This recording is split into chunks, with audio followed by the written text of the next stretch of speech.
Assalamualaikum teman-teman, jumpa lagi bersama saya Ardi yang pastinya di Sinau PC. Dan ya mohon maaf sebelumnya karena ini udah sekitaran 2 minggu lebih ya kita nggak upload konten lagi karena baru aja direnovasi tempat buat kita rekaman saat ini.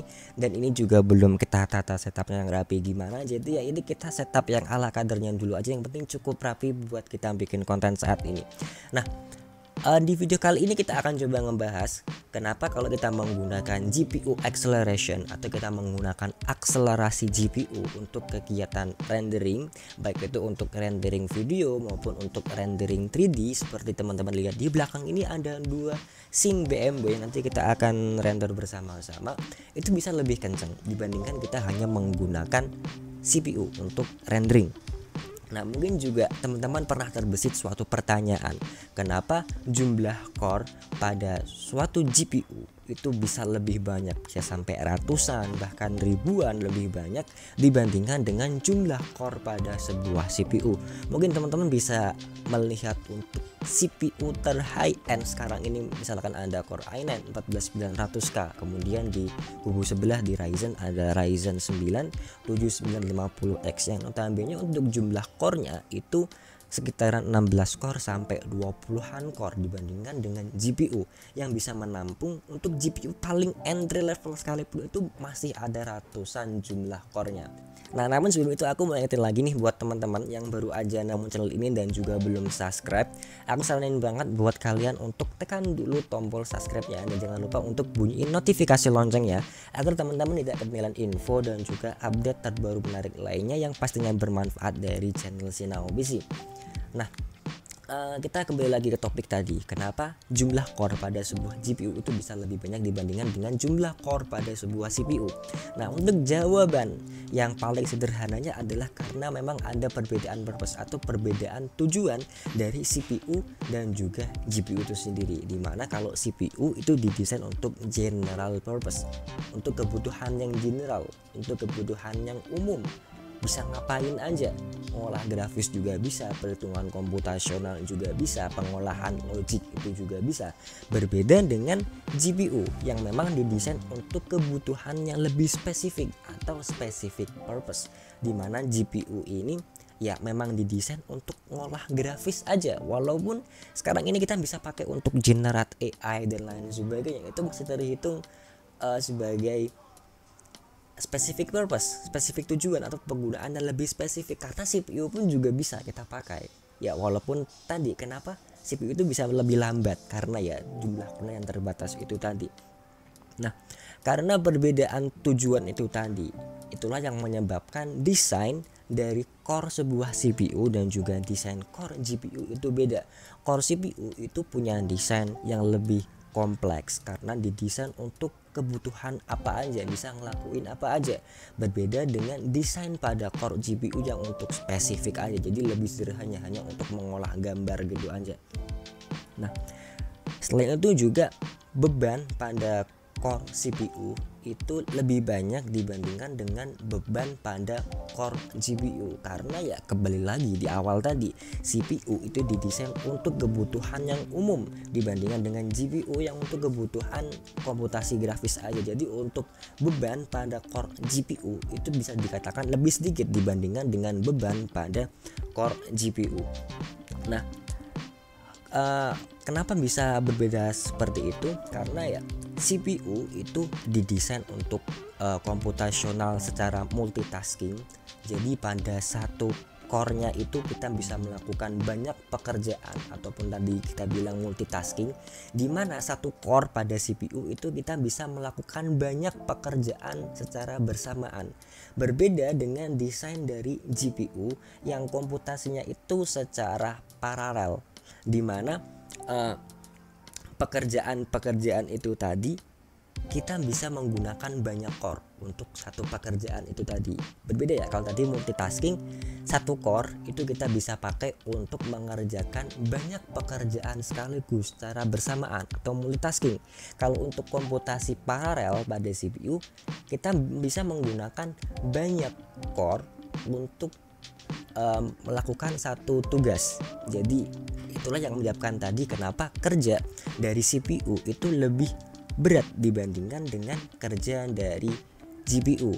Ya karena itu tadi pekerjaan dari GPU itu bisa dibagi-bagi karena tadi komputasinya paralel. Banyak core itu bisa kita pakai untuk mengerjakan satu pekerjaan. Jadi satu pekerjaannya itu bisa kita pecah, bisa kita bagi-bagi ke seluruh jumlah core-nya. Berbeda dengan CPU tadi yang memang komputasinya itu secara multitasking, di mana satu core-nya itu bisa menghandle apa aja. Nah sekarang juga mungkin teman-teman muncul suatu pertanyaan nih dari pembahasan tadi. Kenapa core pada CPU itu nggak dibanyakin aja, bisa sampai ratusan, bahkan bisa sampai ribuan, sama kayak core GPU gitu. Kenapa nggak disamain aja jumlah core-nya? Nah untuk bisa memasukkan lebih banyak core pada sebuah CPU itu kita membutuhkan fabrikasi yang lebih kecil lagi. Oke lah, kita udah bisa mendapatkan fabrikasi yang kecil sekarang ini, bisa sampai 7 nanometer, 5 nanometer. Tapi untuk kita bisa memasukkan core yang kompleks tadi, core yang bisa kita pakai untuk tujuan apapun, bukan core yang spesifik tujuan hanya untuk ngolah grafis aja, kita masukin banyak sampai puluhan ratusan core pada sebuah GPU, itu akan berakibat pada harganya yang akan melambung jauh tinggi. Mungkin teman-teman bisa bayangin prosesor Ryzen Threadripper Pro yang terbaru saat ini, Ryzen Threadripper Pro 7000 series itu yang bisa menampung 96 core. Itu aja harganya bisa sampai ratusan juta hanya untuk 96 core, di mana 96 core-nya ini adalah core yang kebutuhan general, core yang bisa ngapain aja, bukan core yang spesifik tujuan untuk komputasi grafis aja. Nah itu pun juga fabrikasinya 5 nanometer, dan itu pun bentuk prosesornya itu nggak kayak prosesor yang teman-teman bisa lihat sekarang ini. Prosesornya itu lebih gede bentuknya karena itu menampung 96 core di dalam satu CPU-nya. Nah sebagai perbandingan, misalkan kita coba deh melihat ke GPU paling entry level saat ini, misalkan GT 1030, itu aja untuk jumlah CUDA cores-nya atau jumlah cores pada GT 1030 itu sekitaran 300-an, 384 core. Itu aja dengan harga sekitaran 1,5 juta atau 1 jutaan lah, dibandingin dengan Threadripper Pro tadi yang 96 core ratusan juta. Nah itu tadi merupakan sedikit pembahasan kenapa jumlah core pada GPU itu bisa lebih banyak dibandingkan dengan jumlah core pada CPU. Nah selanjutnya yang belum terbahas adalah kenapa sih kalau kita menggunakan GPU acceleration atau akselerasi GPU itu bisa lebih kencang, bisa lebih cepat selesainya dibandingkan hanya menggunakan CPU only. Dan jawabannya ya cukup sederhana, namanya aja adalah akselerasi atau percepatan, dimana GPU yang memang spesifik untuk kebutuhan grafis tadi dan punya banyak core untuk kebutuhan grafis tadi, ngebantu kerja dari CPU. Tadi kan CPU bisa ngapain aja nih, CPU bisa memproses gambar juga, tapi karena keterbatasan jumlah core pada CPU, jadi dibantu nih sama GPU untuk sama-sama mengolah grafisnya tadi, sama-sama mengolah renderingnya tadi. Itulah kenapa rendering GPU atau bisa kita katakan akselerasi GPU tadi bisa lebih cepat, bisa lebih kencang selesainya dibandingkan dengan CPU. Nah jadi kali ini kita akan coba nih perbandingan bagaimana hasil rendering, perbedaan waktunya kita menggunakan CPU only dan juga GPU only. Jadi di sini kita akan coba beberapa kondisi. Yang pertama kita akan di PC yang belakang ini kita menggunakan Core i5 ya, masih Core i5 generasi lama, Core i5 Gen 3 ya, belum upgrade. Dan juga nanti kita pakaiin akselerasi GPU dari GTX 1060 2GB. Buat teman-teman yang belum nonton reviewnya bisa nonton di video yang atas satu ini nih.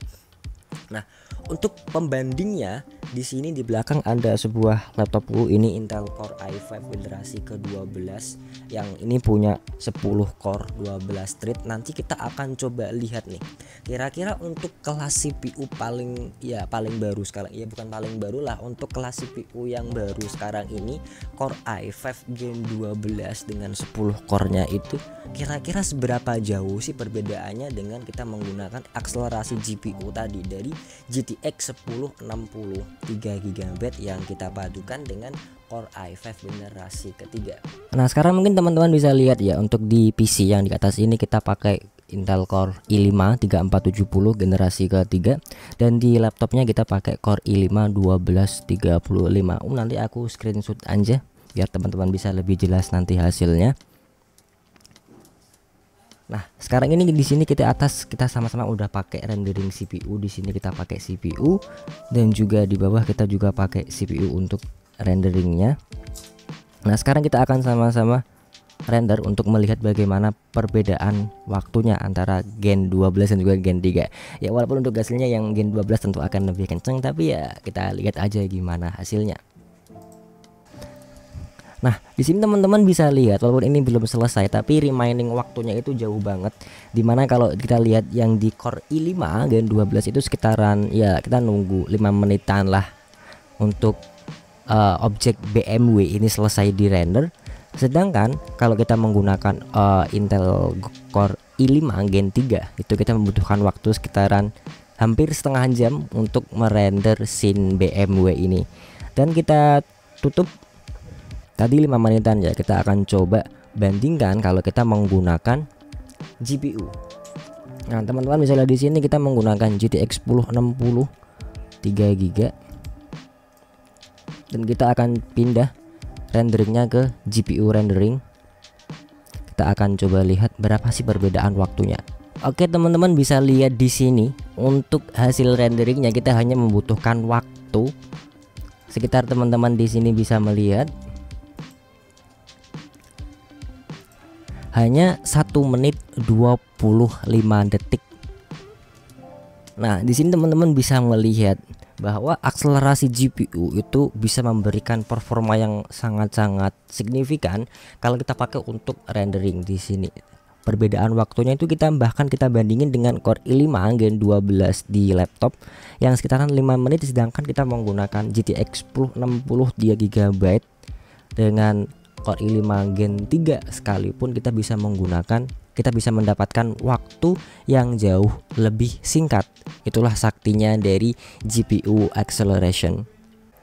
Nah, itu tadi merupakan sedikit percobaan singkat di mana GPU akselerasi atau GPU ini bisa lebih kencang kalau kita pakai untuk rendering image, rendering 3D ataupun juga rendering video dibandingkan dengan kita menggunakan CPU only aja. Tadi kita udah sempat bandingin dengan Intel Core i5 Gen 12, Core i5 1235U, dan itu kita masih butuh waktu 5 menit untuk render scene BMW di Blender dibandingkan kita menggunakan GTX 1060 3GB yang kita padukan dengan Intel Core i5 generasi ketiga. Itu kita hanya butuh 1 menitan aja, karena itu tadi yang banyak ngebantu sebenarnya adalah GPU-nya atau akselerasi GPU-nya, karena tadi GPU-nya itu memang untuk ngolah gambar, jadi sangat ngebantu sekali pekerjaan si i5 Gen 3 yang tadi kita ngos-ngosan banget kalau kita pakai buat ngerender objek 3D seperti BMW ini. Tapi untuk yang Gen 12 5 menit ya masih oke lah, tapi kita bisa lihat sendiri di sini bahwa GPU itu bisa lebih kencang karena GPU memang didesain untuk kebutuhan yang lebih spesifik, berbeda dengan CPU yang didesain untuk kegiatan yang lebih umum, untuk kegiatan yang multitasking. Nah, mungkin cukup ya untuk video singkat kali ini. Kita ketemu lagi di video-video berikutnya. Tetap bersama saya Ardi yang pastinya di Sinau PC. Terima kasih. Wassalamualaikum warahmatullahi wabarakatuh.